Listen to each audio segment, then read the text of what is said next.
All right. Hi everyone. अभी हम वापस से अपना डिस्कशन ऑन प्रोजेक्शन मैट्रिक्स, एक बार टाइटल लिख लेता हूँ अच्छे से, ऑन प्रोजेक्शन मैट्रिक्स शुरू कर रहे हैं। ओके, और आपको ये पर्टिकुलर लेक्चर बहुत ज़्यादा मज़ा आएगा। इस लेक्चर के बाद हमें लीनियर रिग्रेशन की तरफ भी जाने का मौका मिलेगा। ओके, आपके मशीन लर्निंग के कॉन्सेप्ट्स की तरफ। इवन प्रोजेक्शन मैट्रिक्स का कॉन्सेप्ट मल्टीपल एल्गोरिथम्स में यूज होता है, जैसे प्रिंसिपल कंपोनेंट एनालिसिस में भी मैं आपको प्रोजेक्शन मैट्रिक्स विजुअलाइज करा सकता हूँ बाद में कभी तो। ओके, तो आपको पता ही है कि आप क्या करना चाहते हो sir. ax equal to b, ये लीनियर सिस्टम सॉल्व करना चाहते हो। और आपको पता चलता है कि इस ए मैट्रिक्स की हेल्प से, इस ए मैट्रिक्स के हेल्प से जब आपका वेक्टर स्पेस बनाते हैं, फॉर एग्जाम्पल ये है वो प्लेन वेक्टर स्पेस। ठीक है, वेक्टर स्पेस किसका वेक्टर स्पेस है सर, कि ए मैट्रिक्स की हेल्प से आप जो बनाते हैं, ए मैट्रिक्स के कॉलम्स को यूज करके, इसे कॉलम स्पेस भी बोल सकते हैं। तो ये बी वेक्टर जो है ना, ये बी वेक्टर जो है इस वेक्टर स्पेस के बाहर लाई करता है, इस प्लेन के बाहर लाई करता है। इसलिए इस पर्टिकुलर केस में नो सॉल्यूशन है सर, इस पर्टिकुलर केस में नो सॉल्यूशन है। तो आप क्या करते हो, आप सोचते हो क्यों ना मैं इसका ऑर्थोगोनल प्रोजेक्शन देखूं, परपेंडिकुलर प्रोजेक्शन देखूं अपने वेक्टर स्पेस पे। तो फॉर एग्जाम्पल ये है वो परपेंडिकुलर प्रोजेक्शन पी बार। तो आप क्या सोचते हो, चलो मैं ax इक्वल टू पी या फिर पी बार, कुछ भी बोल सकते हैं, ये एक्सप्रेशन को सॉल्व करूंगा। और यहाँ पे आपका डेफिनेटली सॉल्यूशन एग्जिस्ट करेगा। क्यों यहाँ पे सॉल्यूशन एग्जिस्ट कर रहा है सर, क्योंकि आपका पी वेक्टर जो है ना, आपका ये पी वेक्टर जो है वो इस वेक्टर स्पेस का पार्ट है, वो इस वेक्टर स्पेस का पार्ट है, वेक्टर स्पेस ऑफ ए का पार्ट है। तो इसलिए आपका यहाँ पे सॉल्यूशन एग्जिस्ट करेगा। तो इस पी बार को निकालने का हमने एक तरीका पहले ही डिस्कस कर लिया है। ठीक है, यहाँ पे मैं थोड़ा ऐसा इस तरह से बता रहा हूँ। आपने पी बार कंप्यूट करने का तरीका ढूंढ लिया था। आपको आपके प्रोजेक्शन मैट्रिक्स कैपिटल पी से आपके बी वेक्टर को मल्टीप्लाई करना है। ठीक है, उसमें से एक तरीका क्या हमने देखा था, अगर आपके पास, आपको पता है कि आपका वेक्टर स्पेस ये है, तो उस वेक्टर स्पेस के लिए ना ऑर्थो नॉर्मल बेसिस ढूंढिए। हमें क्या जरूरत पड़ती है सर, हमने देखा था हमें ऑर्थो नॉर्मल बेसिस वेक्टर्स चाहिए। ठीक है, ऑफ ओवर वेक्टर स्पेस, कौन से वेक्टर स्पेस के लिए सर, आपके वेक्टर स्पेस ऑफ ए के लिए, आपके वेक्टर स्पेस ऑफ ए के लिए, उनके लिए ऑर्थो नॉर्मल बेसिस वेक्टर्स ढूंढिए। एक बार आपको आपके ऑर्थो नॉर्मल बेसिस वेक्टर्स मिल गए, जैसे फॉर एग्जांपल इस पर्टिकुलर केस में जो बेसिस का सेट होगा, समझ रहे हो ये प्लेन है राइट, तो एक प्लेन को स्पैन करने के लिए दो बेसिस में वेक्टर्स चाहिए, लाए दो लीनियरली इंडिपेंडेंट वेक्टर्स चाहिए। तो मैं समझता हूं कि मेरा बेसिस मैंने ऐसा बनाया है, v1 कॉमा v2। ठीक है, ये बेसिस वेक्टर्स कैसे हैं सर, बेसिस वेक्टर्स कैसे हैं, ये ऑर्थो नॉर्मल भी है। ऑर्थो नॉर्मल सिर्फ लीनियरली इंडिपेंडेंट नहीं है सर, ऑर्थो नॉर्मल भी है। मतलब ये दोनों परपेंडिकुलर वेक्टर्स है और दोनों का लेंथ 1 है, दोनों का लेंथ 1 है। ठीक है, इसका भी लेंथ 1 है, इसका भी लेंथ 1 है, और ये एक दूसरे को परपेंडिकुलर है, इसलिए ऑर्थोगोनल भी है, नॉर्मलाइज्ड भी है। ओके, तो आप क्या कर सकते हैं, आपका प्रोजेक्शन मैट्रिक्स कुछ इस तरह से कंप्यूट कर सकते हैं, यू ट्रांसपोज। जहाँ पे आपका यू मैट्रिक्स कैसे दिखता है सर, यहाँ पे मैं लिख देता हूँ। आपका यू मैट्रिक्स आप ऐसे बना सकते हो, v1 वेक्टर को यहाँ पे रखोगे, के v2 वेक्टर को यहाँ पे रखोगे। ठीक है, फिर यू ट्रांसपोज तो मेरे हिसाब से इसका सिर्फ ट्रांसपोज ही है। इस तरह से आप आपका प्रोजेक्शन मैट्रिक्स निकाल सकते हैं। ये हमने बहुत ही अच्छे से डिस्कशन किया था, ये हमने बहुत ही अच्छे से डिस्कशन किया है। ओके, यहाँ पे हमारा सिर्फ स्पेशल केस क्या था, हमने क्या सोचा कि बेसिस में लीनियरली इंडिपेंडेंट वेक्टर्स होते हैं, ये तो मस्ट कंडीशन है, पर साथ ही साथ हमने ये कंडीशन ले लिया कि v1 और v2 ऑर्थोगोनल भी है, नॉर्मलाइज्ड भी है। ऐसे बेसिस वेक्टर्स आपने रखे आपके बेसिस के सेट में, तो आपके पास प्रोजेक्शन मैट्रिक्स निकालने का एक छोटा सा फॉर्मूला बन गया। पर अभी अगर मैं आपको जनरलाइज्ड तरीका पूछूं, जहां पे मेरे बेसिस में v1 और v2 मैं सिर्फ इतना बता सकता हूँ कि मेरे V1 और V2 लीनियरली इंडिपेंडेंट है। ये ऑर्थोनॉर्मल है ऐसा कंपलसरी नहीं है। ये ऑर्थोनॉर्मल है ऐसा कंपलसरी नहीं है। तो आप आपका प्रोजेक्शन मैट्रिक्स ही कैसे कैसे कंप्यूट करोगे? तो आपका आप प्रोजेक्शन मैट्रिक्स कैपिटल पी कैसे निकालोगे, ये हमारे पास अभी एक क्वेश्चन मार्क है, फिर ये हमारे इस लेक्चर का पर्पस है।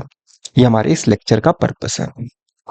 तो ये भी हम कर लेंगे सर, इतना कुछ हमारे लिए डिफिकल्टी नहीं होगा। पर ये कराने से पहले मुझे आपको कुछ विजुअलाइजेशन देना है, तो उस विजुअलाइजेशन पे मैं जाता हूँ, ठीक है? ओके। अभी हम विजुअलाइजेशन करने से पहले सबसे पहले मुझे कुछ आपको मैं जो वेक्टर्स लेने वाला हूँ वो बताना पड़ेगा कि मैं कौन से वेक्टर सोच रहा हूँ ए में, कौन सा वेक्टर सोच रहा हूँ बी में, राइट? तो वो सब मुझे बताना होगा। तो अभी फॉर एग्जांपल समझिए कि ये है वो आपका लीनियर सिस्टम जिसे आप सॉल्व करने की कोशिश करना चाहते थे, और आपके ए मैट्रिक्स में आपने ये वेक्टर सोचे हैं 1 2 0 2 1 0। ये आपका ए मैट्रिक्स।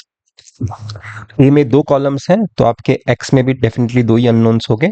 x1 एक अननोन है, x2 एक अननोन है।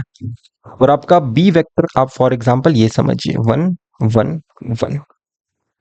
अभी हमें क्या सोचना होगा, वेक्टर स्पेस ऑफ ए क्या है? ठीक है, वेक्टर स्पेस ऑफ ए है क्या? ठीक है।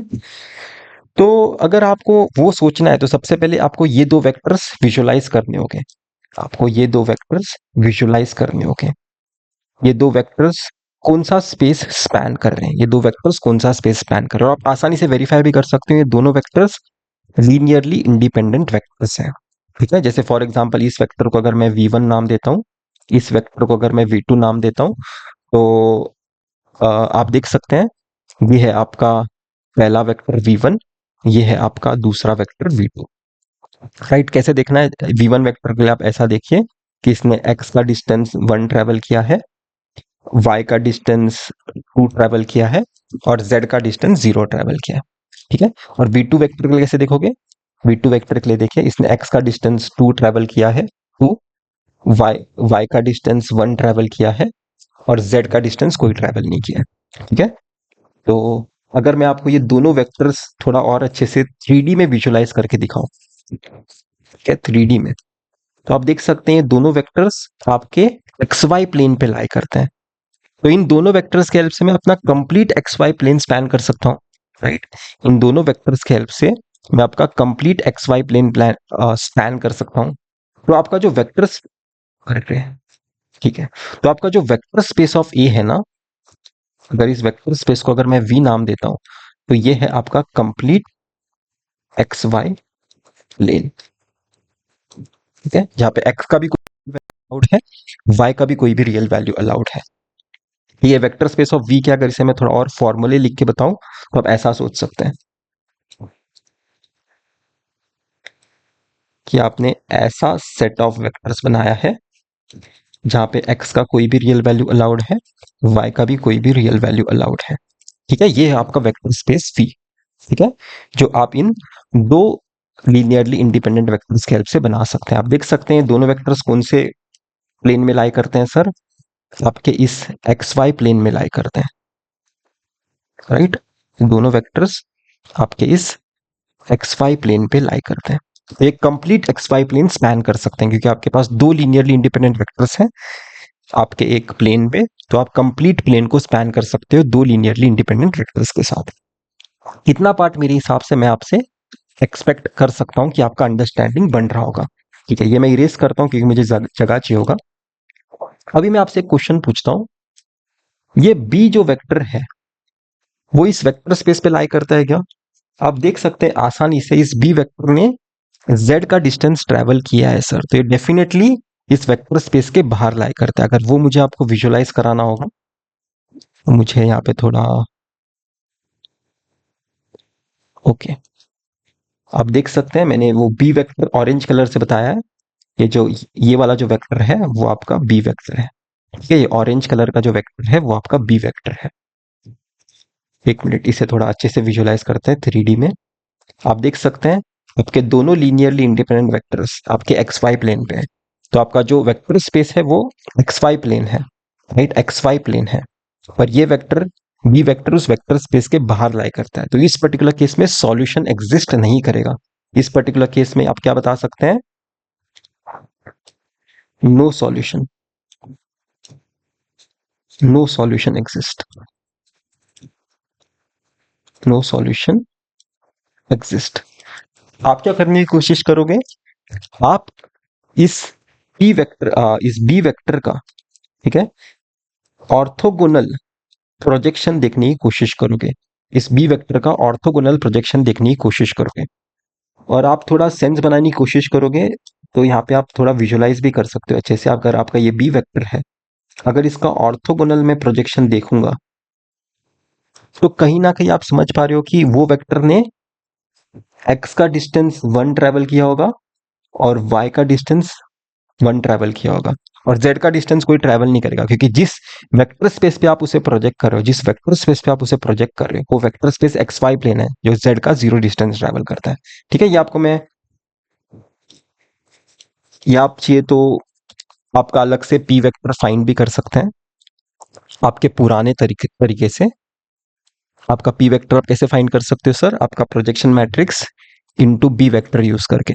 आपको क्या करना होगा? आपके प्रोजेक्शन मैट्रिक्स के लिए ये फॉर्मूला यूज करना है, जहां पे आपके यू के मैट्रिक्स में आप ऑर्थो नॉर्मल वेक्टर्स रखिए। ठीक है, तो जैसे आपको पता है कि आपका वेक्टर स्पेस जो है वो एक्स वाई प्लेन है, तो उसमें दो ऑर्थो नॉर्मल वेक्टर्स चूज करना इतना डिफिकल्ट नहीं है। जैसे आप ये चूज कर सकते हो 1 0 0 0 1 0, राइट। ये दो वेक्टर्स लीनियरली इंडिपेंडेंट भी है, राइट, ये दो वेक्टर्स लीनियरली इंडिपेंडेंट भी है, और ये ऑर्थो नॉर्मल भी है, मतलब ऑर्थोगोनल भी है और नॉर्मलाइज्ड भी है। ये दो वेक्टर्स लीनियरली इंडिपेंडेंट भी है और ऑर्थो नॉर्मल भी है, मतलब ऑर्थोगोनल और यूनिट लेंथ के भी है। तो इस केस में आप ये पी मैट्रिक्स का फॉर्मूला यूज कर सकते हैं, और आसानी से आपका पी वेक्टर आपको, आप कंप्यूट करोगे तो आपको पता चल जाएगा कि 1 1 0 ये वेक्टर मिलेगा। ठीक है, वैसे आप ग्राफिकली भी थोड़ा विजुलाइज करोगे तो पता चल जाएगा। इसका परपेंडिकुलर अगर आप प्रोजेक्शन देखोगे आपके वेक्टर स्पेस पे, परपेंडिकुलर प्रोजेक्शन, तो आप देख सकते हैं ये है वो वेक्टर पी बार। इसे चाहिए तो मैं दूसरे कलर से बताता हूं। ये है वो वेक्टर पी बार, ये है वो वेक्टर पी बार। आप देख सकते हो इस वेक्टर ने एक्स का डिस्टेंस 1 ट्रेवल किया है, वाई का डिस्टेंस भी 1 ट्रेवल किया है, ठीक है, और जेड का डिस्टेंस कोई ट्रेवल नहीं करेगा, क्योंकि आपने जो स्पेस पे इसे प्रोजेक्ट किया है वो आपका एक्स वाई प्लेन है। ओके, इतना पार्ट मैं आपसे एक्सपेक्ट कर रहा हूं। अभी मैं इस सारी चीजों को इरेज कर देता हूं, ठीक है। ओके, अभी यहाँ पे थोड़ा वापस से फोकस करते हैं। ये वेक्टर क्या था सर? ये आप, ये दोनों रेड वेक्टर्स क्या पता है ना आपको? ये आपका V1 वेक्टर है, ये आपका V2 वेक्टर है, जो आपने बेसिस में रखे हैं। V1 V2 वेक्टर्स आपने बेसिस में रखे हैं। ये दो वेक्टर्स का क्या आपने कंडीशन लिया है कि ये दो सिर्फ लीनियरली इंडिपेंडेंट है। ये दो वेक्टर सिर्फ लीनियरली इंडिपेंडेंट है, आप देख सकते हैं, राइट, आसानी से। ये तो यहाँ पे मैं आपको दिखाता हूँ। आप देख सकते हो कि आपके दोनों वेक्टर्स V1 और V2, आपके दोनों वेक्टर्स V1 और V2 सिर्फ लीनियरली इंडिपेंडेंट है। ये ऑर्थोगोनल, ऑर्थोनॉर्मल ऐसा सब कंडीशन मैंने नहीं लिया, ये सिर्फ लीनियरली इंडिपेंडेंट है। ओके,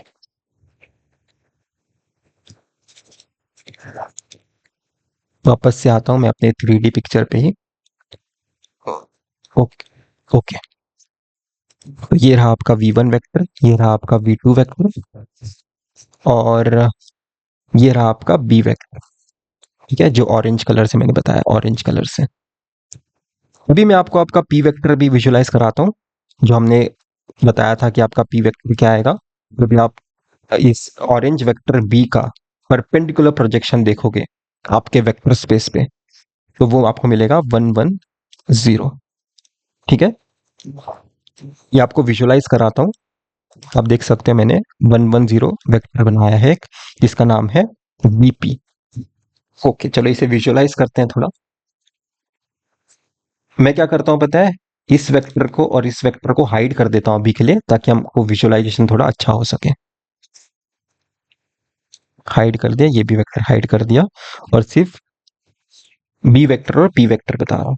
ये है आपका बी वेक्टर, ये है आपका पी वेक्टर। आप देख सकते हो मैंने ऑर्थोगोनल जब भी प्रोजेक्शन लिया अपने वेक्टर स्पेस पे तो मुझे अपना पी वेक्टर मिल रहा है। इसे आप थोड़ा और अच्छे से विजुलाइज कराता हूं मैं आपको।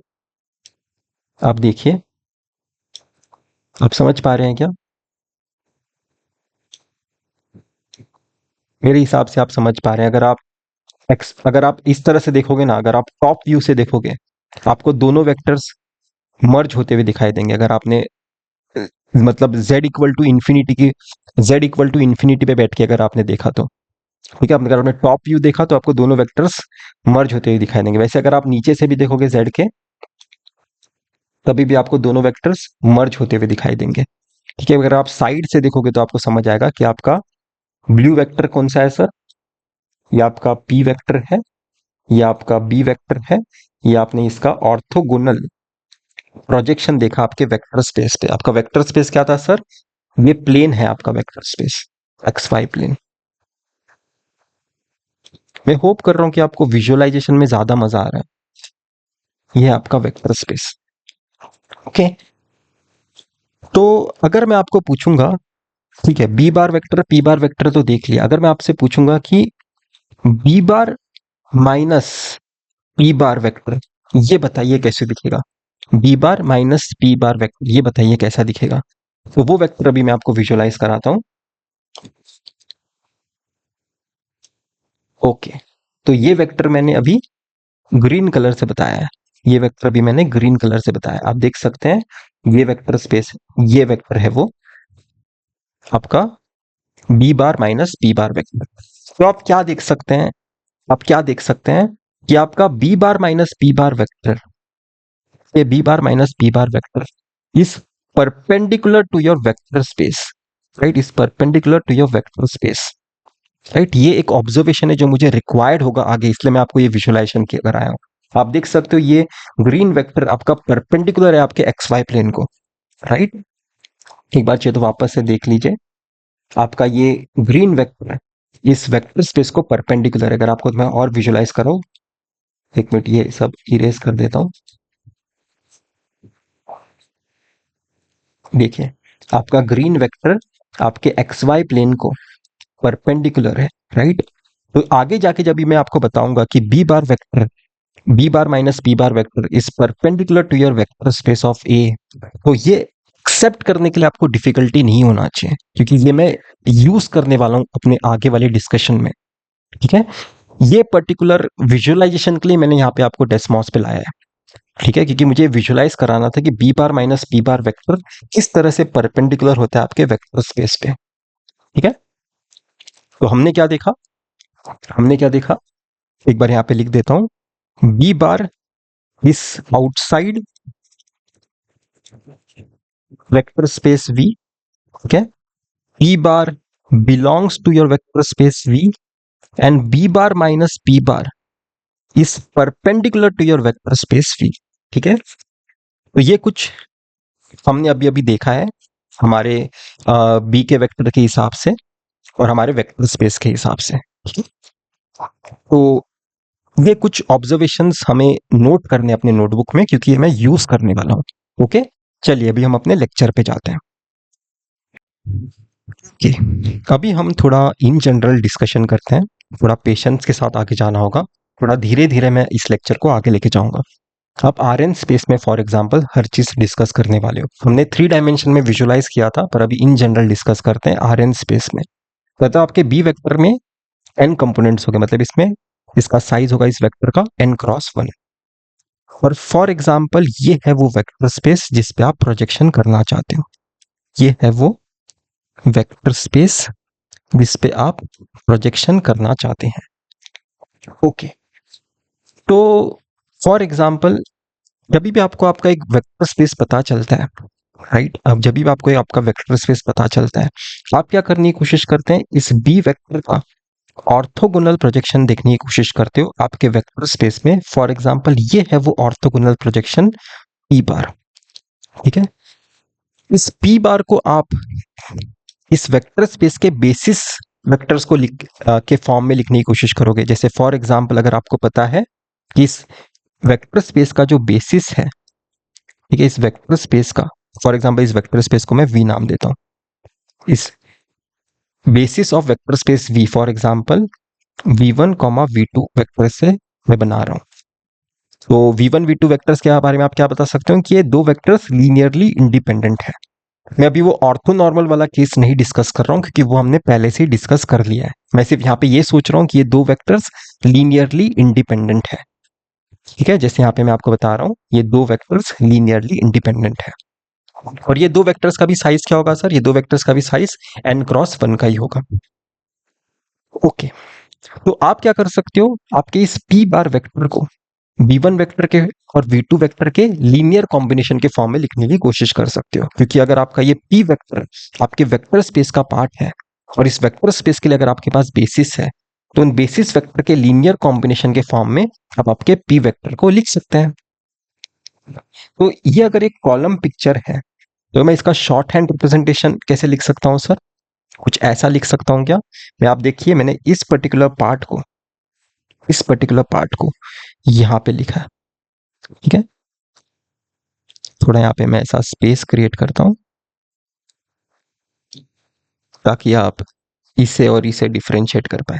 मैंने इस पर्टिकुलर पार्ट को यहाँ पे लिखा है और आपका ये p बार वेक्टर आप ऐसा सोच सकते हैं। ठीक है, p बार वेक्टर ये है। ठीक है, तो आप यहाँ पे क्या सोच सकते हैं कि ये मैट्रिक्स n×2 का है, ये C1 C2 वाला वेक्टर 2×1 का एक वेक्टर है, ये p बार वेक्टर n×1 का है, जो कि डेफिनेटली सेटिस्फाई कर रहा है। आप देख सकते हो 2 कॉमन है, रिजल्टेंट वेक्टर का साइज n×1 का है। ओके, तो अभी तक हमने जो कुछ भी डिस्कशन किया है उसके हिसाब से हम एक नोटेशन भी डिसाइड कर लेते हैं। मैं इस पर्टिकुलर मैट्रिक्स को ए मैट्रिक्स बुलाऊंगा। मैं इस पर्टिकुलर मैट्रिक्स को फॉर एग्जांपल ए मैट्रिक्स बुला रहा हूँ।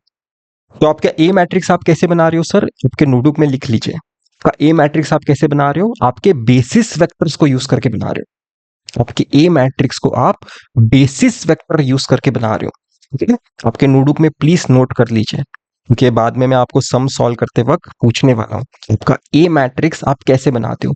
आपके बेसिस वेक्टर्स को यूज करके बनाते हो। ओके, तो हमने अब तक डिस्कशन कर लिया है। अभी हमारा सिर्फ थोड़ा सा पार्ट बाकी है, तो वापस से हमारा विजुअलाइजेशन अभी हमें हेल्प करेगा। अगर आपका ये बी वेक्टर है, अगर आपका ये पी वेक्टर है, तो b bar minus P bar vector के बारे में आप क्या बता सकते हो? मैंने आपको बताया था कि आपका B bar minus P bar vector is perpendicular to your vector space v.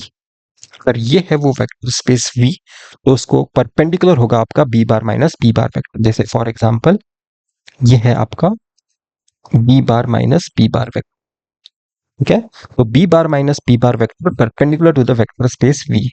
अगर ये कंप्लीट वेक्टर स्पेस को परपेंडिकुलर है तो इस वेक्टर स्पेस के बेसिस को भी तो परपेंडिकुलर होगा ये वेक्टर। तो इस वेक्टर स्पेस के बेसिस वेक्टर है v1 और v2। मैं क्या बता सकता हूं कि ये वेक्टर इसको भी परपेंडिकुलर है, ये वेक्टर इसको भी परपेंडिकुलर है। तो क्या मैं ऐसे लिख सकता हूं कि इस वेक्टर और इस वेक्टर का डॉट प्रोडक्ट 0 है, इस वेक्टर और इस वेक्टर का डॉट प्रोडक्ट 0 है। तो मैं मैट्रिक्स फॉर्म में कैसे लिख सकता हूं सर? मैट्रिक्स फॉर्म में मैं कुछ इस तरह से लिख सकता हूं। कंफ्यूजन नहीं होना चाहिए बिल्कुल भी।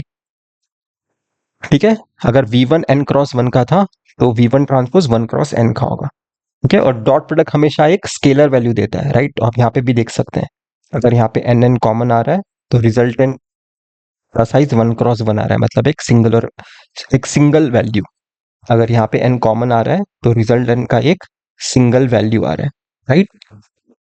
स्केलर वैल्यू आ रहा है। ओके, मैं इस पर्टिकुलर दोनों एक्सप्रेशंस को ना कंबाइन करके मैट्रिक्स फॉर्म में भी लिख सकता हूँ। ये दो एक्सप्रेशंस अलग अलग है, वैसे कंबाइन करके मैट्रिक्स फॉर्म में कुछ इस तरह से लिख सकता हूँ। ठीक है, आप ऐसा समझिए, एक मिनट मैं थोड़ा इरेज करता हूँ। आप ऐसा समझिए कि यहाँ पे दोनों कंपोनेंट्स राइट हैंड साइड में 0 है। तो अगर आप देखोगे ये कंपोनेंट आपको कैसे मिलेगा? आपने इस वेक्टर का और इस वेक्टर का डॉट प्रोडक्ट लिया होगा तभी आपको 0 मिला होगा। आप देखिए ये कंपोनेंट आपको कैसे मिला होगा? आपने इस वेक्टर का और आपके इस वेक्टर का डॉट प्रोडक्ट लिया होगा तब आपको मिला होगा। ये देखिए यहाँ पे। ओके, मेरे हिसाब से ये पर्टिकुलर पार्ट भी विजुलाइज करना आपके लिए, अप्रिशिएट करना इतना डिफिकल्ट नहीं है। ओके, तो मैंने इतना पार्ट डिस्कस कर लिया है। आप देख सकते हैं यहाँ पे 2 रोज है और यहाँ पे n कॉलम्स हो गए। ठीक है, तो अगर मैं आपसे पूछूंगा ये मैट्रिक्स आपको देखा हुआ लग रहा है कि कहीं पे, तो आपको यहाँ पे दिखाई देना चाहिए। अगर ये मैट्रिक्स ए था तो ये पर्टिकुलर मैट्रिक्स क्या होगा, ए ट्रांसपोज होगा। ये पर्टिकुलर मैट्रिक्स ए ट्रांसपोज होगा। मैं इस पी बार वेक्टर की जगह ना एक्स बार लिखने की कोशिश करूंगा। ठीक है, तो इस पूरे लीनियर सिस्टम को ना एक तरह से शॉर्ट हैंड रिप्रेजेंटेशन में लिखने की कोशिश करते हैं। मैं इस पर्टिकुलर पार्ट को एक्स ए ट्रांसपोज लिख रहा हूँ, बी वैसे के वैसे लिखा, पी में पी के जगह ए एक्स हैट लिख दिया और यहाँ पे जीरो वेक्टर की जगह एक जीरो लिख दिया। तो अगर आप इसे फर्दर सिंप्लीफाई करोगे ना, जैसे मैं आपको बताता हूँ कैसे फर्दर सिंप्लीफाई कर सकते हो, a transpose b minus a transpose a x hat equal to zero. ठीक है, मैंने क्या किया, सिर्फ ए ट्रांसपोज इससे मल्टीप्लाई किया, इससे मल्टीप्लाई किया। अब देख सकते हैं लेफ्ट हैंड साइड में दोनों के ए ट्रांसपोज है। अभी मैं क्या करूंगा पता है, इसे फॉर एग्जांपल अगर मैं इसके इनवर्स से मल्टीप्लाई करता हूं, यहां पे भी और यहां पे भी, राइट हैंड साइड में तो आप कुछ ही मल्टीप्लाई करोगे जीरो ही आएगा। तो आपको यहाँ पे दिखाई देना चाहिए, अगर ये x मैं बोलूंगा, ठीक है, तो इसे आप क्या बोल सकते हो, x इनवर्स बोल सकते हो। तो x इंटू एक्स इनवर्स क्या होता है, 1 होता है, right. x into x inverse क्या होता है, 1 होता है। तो कहीं ना कहीं ये 1 बनने वाला है। तो इस तरह से आपको आपका x हैट का एक सिंप्लीफाइड एक्सप्रेशन मिलेगा। ठीक है, इस तरह से आपको आपका x हैट का एक सिंप्लीफाइड एक्सप्रेशन मिलेगा। ओके, तो अभी मैं क्या करूंगा, इस सेट के एक्सप्रेशन को इसमें सब्स्टिट्यूट करूंगा और आपको आपके ई वेक्टर को एस्टिमेट करने का एक तरीका मिलेगा। ई वेक्टर को एस्टिमेट करने का एक तरीका मिलेगा, जहां पे ये पर्टिकुलर पार्ट आप बोल सकते हो आपका प्रोजेक्शन मैट्रिक्स है। तो जब भी हम जनरल केस डिस्कस करना चाहते थे, जहां पे आपके बेसिस वेक्टर में आपने सिर्फ लीनियरली इंडिपेंडेंट वेक्टर्स रखे हैं आपके वेक्टर स्पेस के हिसाब से, तो आपका प्रोजेक्शन मैट्रिक्स आप कुछ इस तरह से एस्टिमेट करते हो। वापस से बता रहा हूं, आपका प्रोजेक्शन मैट्रिक्स आप कोई भी बेसिस बनाइए, आपका प्रोजेक्शन मैट्रिक्स यूनिक आएगा। मतलब अगर फॉर एग्जांपल इस वेक्टर स्पेस के लिए अगर मेरे पास ऑर्थोनॉर्मल बेसिस वेक्टर्स है, ठीक है, तो मैं अपना ये वाला फॉर्मूला यूज कर सकता हूं, right, you into you transpose. तो मैं इस फॉर्मूला के हेल्प से जो आपका मैं प्रोजेक्शन मैट्रिक्स बनाऊंगा और इस फॉर्मूला की हेल्प से जो मैं आपका प्रोजेक्शन मैट्रिक्स बनाऊंगा, वो दोनों ही सेम होगा। ये फर्क नहीं पड़ता। पर हमें एक जनरलाइज्ड केस भी पता होना चाहिए, पर हमें एक जनरलाइज्ड केस भी पता होना चाहिए, इसलिए मैंने ये पर्टिकुलर लेक्चर में डिस्कस किया है। तो ये है आपका प्रोजेक्शन मैट्रिक्स पी। वापस से बता रहा हूं, आपके ए मैट्रिक्स में आपने कैसे वेक्टर्स रखे हैं सर, आप देख सकते हैं आपके ए मैट्रिक्स में आपने आपके बेसिस वेक्टर्स रखे हैं सिर्फ। मतलब आपका ए मैट्रिक्स क्या है सर, आपके ए मैट्रिक्स में सारे कॉलम वेक्टर्स लीनियरली इंडिपेंडेंट है। आपके ए मैट्रिक्स में आपने ऐसे वेक्टर्स रखे हैं जो बेसिस वेक्टर्स हैं, बेसिस में के वेक्टर्स हैं। तो ए मैट्रिक्स में सारे कॉलम्स क्या हो गए, लीनियरली इंडिपेंडेंट हो गए। ये क्यों इंपॉर्टेंट है मैं आपको बताता हूं, क्योंकि अगर आपका ए मैट्रिक्स में अगर आपके सारे वेक्टर्स लीनियरली इंडिपेंडेंट नहीं होंगे ना, ठीक है, अगर फॉर एग्जांपल आपके ई मैट्रिक्स में सारे वेक्टर्स लीनियरली इंडिपेंडेंट नहीं होंगे, तो उस केस में क्या होगा पता है, ये इनवर्स एग्जिस्ट नहीं करेगा। उस केस में ये इनवर्स एग्जिस्ट नहीं करेगा। इसलिए मैं आपको पहले स्टार्टिंग से बता रहा हूं कि आपके ए मैट्रिक्स में आपने कैसे वेक्टर्स रखे हैं सर, आपके ए मैट्रिक्स में ये v1 v2 vectors basis vectors रखे, और बेसिस में के सारे वेक्टर्स कैसे होते हैं, हमेशा लीनियरली इंडिपेंडेंट होते हैं। ठीक है, तो जिस भी वेक्टर स्पेस पे आप प्रोजेक्ट करना चाहते हो, आप जिस भी वेक्टर स्पेस पे आप प्रोजेक्ट करना चाहते हो, वेक्टर स्पेस पे हमेशा उस वेक्टर स्पेस के लिए सबसे पहले बेसिस लिख दीजिए, बेसिस का सेट लिख दीजिए, क्योंकि उस बेसिस के सेट को एज इट इज आपके ए मैट्रिक्स में लिखिए। ठीक है, फिर आप आपका ये फॉर्मूला यूज करिए, आपको आपका राइट प्रोजेक्शन वेक्टर मिलेगा सर हमेशा। ठीक है, तो हमने अभी तक प्रोजेक्शन मैट्रिक्स के बारे में बहुत कुछ डिस्कशन किया है, और भी कुछ चीजें मुझे डिस्कस करना है, कुछ प्रॉपर्टीज डिस्कस करना है, वो मैं नेक्स्ट लेक्चर में डिस्कस करूंगा। ठीक है, और उसके बाद हम कुछ क्वेश्चंस भी सॉल्व करेंगे, गेट एग्जाम के भी क्वेश्चन सॉल्व करेंगे। Thank you.